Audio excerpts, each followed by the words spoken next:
The Queen took part in a digital engagement marking the opening of a new hospital unit that was named in her honour. Let's bring in 9 Honey Royal commentator Natalie Oliveri with more on that. She had to do a video call with hospital staff and patients. How was she?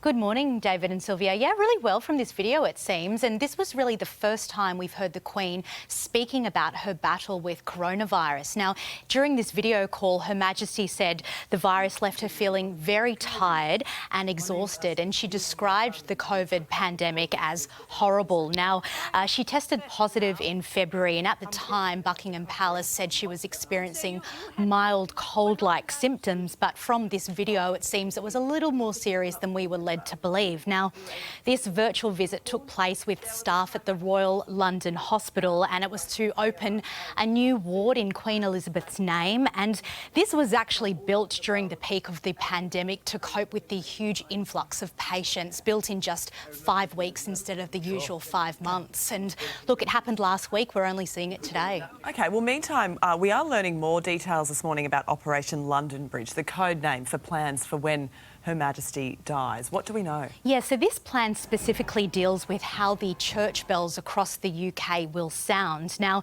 during the official mourning period when Queen Elizabeth does pass, all the church bells will be fitted with these leather contraptions called muffles, and that is to create a more solemn bell sound. Now, the bells will sound more like a hum and a bit of a dull thud rather than the usual, I guess, jubilant celebration. Yes, exactly. Now, we found out this in a directive sent to all churches from the palace, and it's actually created a bit of a surge for these leather muffles because over the years, churches, their supplies have been left to rot because the last time they were used was 70 years ago for the death of the Queen's father, King George VI. Now, she's pulled out of events. I mean, she looks OK in that Zoom, but how is her health?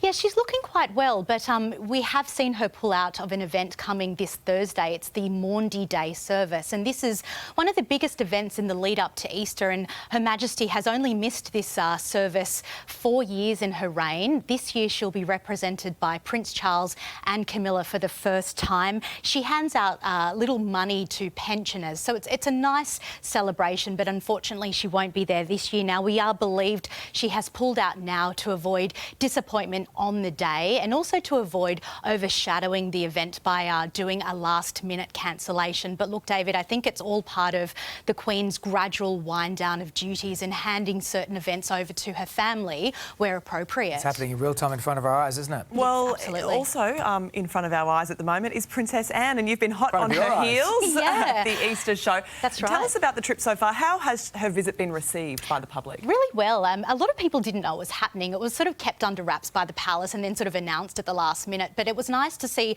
Princess Anne in Sydney. She's finishing her 3-day visit today. She's going to be meeting with members of the Australian Army in her role as Colonel-in-Chief. But look, the last 2 days were quite busy for her. She visited this is her at the district displays at the Sydney Royal Easter Show, where she was officially opening the event. And one of the highlights from that day was when we saw her ride in that carriage that she had last used in 1970 with her mum, the Queen, and Prince Philip. And then the next day, we saw Princess Anne visit the Rural Fire Service and also carry out an investiture at Government House. So she's off to Papua New Guinea tonight, where she'll be there celebrating the Queen's Platinum Jubilee, and then back to London. Fantastic. All right, Nat, thank you so much. Thank you.